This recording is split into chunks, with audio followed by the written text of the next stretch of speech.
నమస్తే welcome to Andhraprabha నేను విద్య మాజీ మంత్రి జగదీష్ రెడ్డి కీలక వ్యాఖ్యలు చేశారు కాంగ్రెస్ పాలనలో ఒక్క రూపాయి అభివృద్ధి కూడా జరగలేదని అన్నారు అధికారంలోకి వచ్చిన తర్వాత జిల్లాకు మంత్రులు చేసింది ఏమీ లేదని అన్నారు బీఆర్ఎస్ గతంలో చేసిన పనులకే ఇప్పుడు కొత్తగా బోర్డులు పెట్టుకుంటున్నారని ఎద్దేవా చేశారు బీఆర్ఎస్ శ్రేణులపై వందలాది కేసులు పెడుతున్నారని మండిపడ్డారు అంతేకాదు చండూర్ మున్సిపల్ చైర్మన్ ఇల్లును చిన్న కారణంతో కూల్చి వేశారని ఆరోపించారు కొంతమంది ప్రజా ప్రతినిధులు పోలీసుల నుంచి మామూలు తీసుకోవడం దురదృష్టకరమని అన్నారు ఈ క్రమంలోనే మంత్రి ఉత్తమ్ కు నీటిపారుదల సివిల్ సప్లై శాఖలపై అవగాహన లేదని తీవ్ర స్థాయిలో విమర్శలు చేశారు అందుకే కృష్ణా నదితో పాటు గోదావరి జలాలను సైతం ఆంధ్రాకు అప్పగిస్తున్నారని ఆగ్రహం వ్యక్తం చేశారు రైతులను తీసుకుపోయారు దళారులకు అప్పచెప్పారు ఎంత అద్భుతంగా వెలిగింది నల్గొండ జిల్లా తెలంగాణ వచ్చే నాటికి ఎక్కడనో ఆఖరి వరుసన ఉన్న నల్గొండ జిల్లా వ్యవసాయ రంగంలో కేసీఆర్ గారి ఆలోచనలతోని కేసీఆర్ గారి ఆదేశాలతోని జిల్లా మంత్రిగా నేను కావచ్చు మా శాసనసభ్యులందరూ కూడా సీజన్ ప్రారంభమైందంటే తప్పకుండా వ్యవసాయ రంగం పరిశ్రమ చేసాం ఎరువులు విత్తనాలు అన్ని అందుబాటులోకి వచ్చి పెట్టించినాం ప్రతి జిల్లాది 2 సార్లు సమీక్ష చేసినాం మళ్ళీ కోతలు ప్రారంభం అవుతున్నాయి అంటే మళ్ళీ నెల ముందే సమీక్ష చేసి గోనె బస్తాలతో సహా వస్తున్నాయా లేదా సమయానికి చూసినాం ఎరువులు ఎప్పుడు కూడా అడ్వాన్స్ తెప్పించి పెట్టినాం ప్రతి సీజన్ కూడా ఏ ఒక్క రోజు కూడా ఎరువు బస్తా కొరకు ఒక రైతు 1 నిమిషం నిలబడలే ఎక్కడ కూడా అంత అందుబాటులో తీసుకొచ్చి పెట్టినాం కానీ ఇవాళ మళ్ళీ నకిలీ విత్తనాల రాజ్యమైంది నకిలీ విత్తనాలు అమ్మే వాళ్ళ దగ్గర కమిషన్లే ఓట్లు కొనే వాళ్ళ దగ్గర కమిషన్లే రైతులను కషాయవాడికి అప్పచెప్పిన పద్ధతుల్లో రైతులను దళారులకు అప్పచెప్పి రివ్యూ చేస్తే ఏదైనా అధికారులకు ఆదేశాలు ఇవ్వాల్సి వస్తుంది వీళ్ళ దొంగతనాలు బయటపడతాయని చెప్పి ఎక్కడ కూడా రివ్యూ లేవు ఇంతవరకు నిన్న ఒక సమీక్ష పెట్టుకున్నారు అది ఎంత ప్రహసనంగా మారిందంటే అందులో శాసనసభ్యులే మాట్లాడుతున్నారు బయటకు వచ్చి దేని పిలిచినారు మమ్మల్ని ఇక్కడ ఏం సమీక్ష ఇది సమీక్ష అంటే మీ ఉపన్యాసం వినుకోవడానికి కొరకేనా అది కూడా మంత్రి అర్ధగంటలే నేను వెళ్ళిపోతా ఇక దీంట్లో కూర్చొని ఉపయోగం లేదు అని చెప్పి ఓకే నశించి ఎమ్మెల్యేలు దారి పట్టే పరిస్థితి ఎమ్మెల్యేలు ప్రజాప్రతినిధులు వాళ్ళు ఆ నియోజకవర్గ సమస్యల్ని సమీక్షలో మంత్రుల దృష్టి తీసుకురావాలి అధికారుల దృష్టి తీసుకురావాలి దానికి వీళ్ళు పరిష్కార మార్గాలు వెతుకుతారు నిన్నటి సమీక్షలో ఒక్క ఎమ్మెల్యే మాట్లాడినట్టు కానీ ఒక ప్రజాప్రతినిధి ఒకరిని మాట్లాడించినట్టు కానీ ఈ జిల్లాకు సంబంధించిన ఇప్పుడున్న సమస్యలు ఏంటి గుర్తించిన విషయం కానీ ఎక్కడ కూడా కనపడలేదు సమావేశాలు ఒక ప్రహసనం లాగా మరి అధికారులకు జవాబుదారీతనం లేకుండా పోయింది కేవలం పోలీస్ శాఖ అది కూడా అనధికారిక ఉత్తర్వులతోని అక్రమ కేసులు పెట్టడానికి ప్రజల్ని పీడించి వసూలు చేసుకోవడానికి తప్ప ఇంకోదానికి లేదు ₹1 అభివృద్ధి జరగలేదు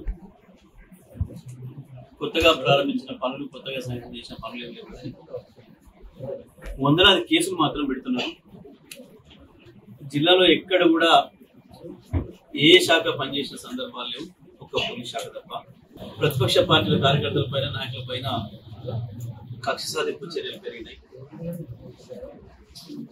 నిన్న చండూరులో కూడా గతంలో మా నాయకుడు శేఖర్ పైన కావచ్చు మా ఇతర సోషల్ మీడియా పైన కావచ్చు అనేకమైన అక్రమమైన కేసులు పెడుతూ చండూరు మా మున్సిపల్ చైర్పర్సన్ వాళ్ళది కూడా ఒక చిన్న కారణం నుంచి ఇరుక్కులు ఉండడం జరిగింది సరే ఈ రాజకీయ కక్ష సాధింపులు దీంతో భయపెట్టించి రేపు రాబోయే ఎన్నికల్లో బీఆర్ఎస్ నాయకులను భయపెట్టించి మేమేదో ఓట్లు వేయించుకుంటాం ప్రజల్ని భయపెట్టించి ఓట్లు వేయించుకుంటున్న భ్రమలో ఉన్నట్టుంది కాంగ్రెస్ ఈ జిల్లా మంత్రి కావచ్చు ఈ మునుగోడు ఎమ్మెల్యే కావచ్చు వీళ్ళ కోతలకైతే హద్దే లేదు కొత్త కోతలు పాతవి మేము తీసుకొచ్చిన పనులకు మళ్ళీ శంకుస్థాపనలు తప్ప వీరు కొత్తగా ఒక జీవో ద్వారా ఇంకో పద్ధతుల్లో ఒక శాఖ ద్వారా కొత్త ₹1 తీసుకొచ్చి శాంక్షన్ చేసి చేసినవి మా వాటిని పడగొట్టడం, కొత్తగా బోర్డులు పెట్టుకోవడం, కొత్తగా శంకుస్థాపనలు చేసుకోవడం తప్ప మీరు ఒరగబెట్టింది ఏమి లేదు. ప్రజల్లో పర్సన్ అవుతున్న విషయం అర్థమైపోయింది. ఈ జిల్లా గత 9 సంవత్సరాల కాలంలో జరిగిన అభివృద్ధి ఏందో, ఈ సంవత్సరాల కాలంలో ఏం జరుగుతుందో ప్రజలందరూ కూడా గమనిస్తున్నారు. చెత్త మాటలు, ఉత్త మాటలు తప్ప పని ఏమీ లేదు. రోడ్ల మంత్రి చాలా ఆశ్చర్యంగా ప్రతి మండలం నుంచి జిల్లా హెడ్ క్వార్టర్కి డబుల్ రోడ్ అని మాట్లాడుతున్నాడు. ఈ జిల్లాలో ఉన్న మొత్తం కొత్త మండలాలతో సహా అన్ని మండల కేంద్రాల నుంచి జిల్లా కేంద్రానికి డబుల్ రోడ్లు మేమే ఏర్పాటు చేస్తాం. ఎక్కడ కొత్త చేయిస్తాడో కొత్త శాంక్షన్ చేసి చూపించాలి. ప్రభుత్వం తప్పించుకోవడం కొరకు దొంగదారి వెతుక్కుంటూ హ్యామ్ రోడ్లు వేస్తాం, ఈ రోడ్లు వేస్తాం, ఆ రోడ్లు వేస్తాం అని డ్రామాలు చేస్తున్నారు. కొత్తగా మీరు శాంక్షన్ ఇచ్చి తెచ్చి వేసిన ఒక్క రోడ్డు, 1 కిలోమీటర్ రోడ్ లేదు. ఇది ఇవాళ ఈ రాష్ట్రంలో, ఈ జిల్లాలో ఉన్న పరిస్థితి. ప్రజలకు రక్షణ లేదు, ఇతర పార్టీ నాయకులకు, కార్యకర్తలకు రక్షణ లేదు. ఇక ఇక్కడ మునుగోడు, నల్గొండ అన్నదమ్ముల కోతలకైతే అడ్డే లేదు.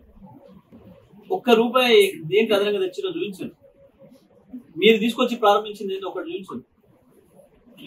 ఒక కొత్త రోడ్డు, ఒక కొత్త బిల్డింగ్. ఓకే, మేము ఇచ్చిన ప్రారంభం చేస్తున్నారు, ఓకే, పూర్తిగానే ప్రారంభం చేయండి, అప్పేం లేదు. మా సక్సెసర్లుగా,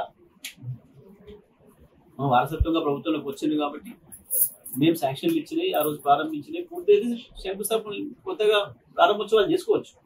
కానీ దుర్మార్గం ఏంటంటే పాత వాటి శంకుస్థాపనలు కూడా తీసేసి కొత్తగా చేస్తున్నారు. మేము చేయని ఉంటే చేయండి, మేము ఆ రోజు శంకుస్థాపన చేయలేకపోతే మాకు సమయం లేక చేయండి. కానీ సార్ దుర్మార్గంగా మునుగోడు క్యాంప్ ఆఫీసును కూడా మళ్ళీ ప్రారంభం చేస్తున్నామని చెప్పి సిగ్గు లేకుండా కొత్త శంకుస్థాపన వేసుకుంటున్నారు. ఇది కేవలం పోలీస్ ప్రభుత్వం నడుస్తుంది, పోలీస్ శాఖ మాత్రమే. అది కూడా ప్రజా వ్యతిరేకంగా, చట్ట వ్యతిరేకంగా పనిచేస్తుంది తప్ప ఎక్కడ కూడా ఒక దాంట్లో గత పరిపాలనకి ఇప్పటికి కూలికే లేకుండా పోయింది. ఇది ప్రజలు మాట్లాడుకుంటున్నారు, అధికారులు మాట్లాడుకుంటున్నారు, స్వయంగా కాంగ్రెస్ పార్టీ కార్యకర్తలు కూడా మాట్లాడుకుంటున్నారు. నల్గొండ జిల్లా మంత్రి 15 రోజులు 20 రోజులు పత్తే ఉండటం లేదు. ఏమవుతుండో, ఎందుకు మాయమవుతుండో కూడా తెలుస్తలేదు.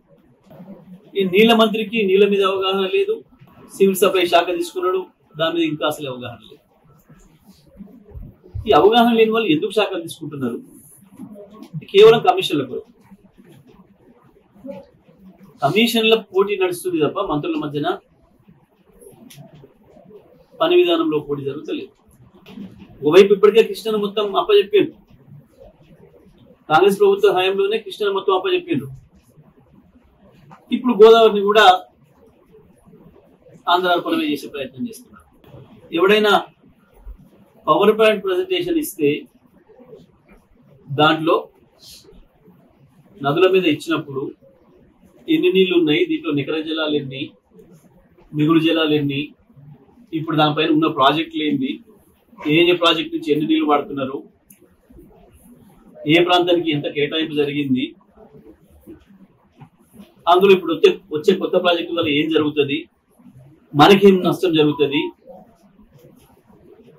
ఈ విషయాలు మాట్లాడతారు. కానీ ముఖ్యమంత్రి, మంత్రి పోటీపడి కేసీఆర్ని ఎవడెక్కువ తిట్టమని చెప్పి పోటీలు పడుతున్నారు. 1.5 కాలంగా కేసీఆర్ని తిట్టే పని తప్ప 1 పైసా పని చేయలేదు.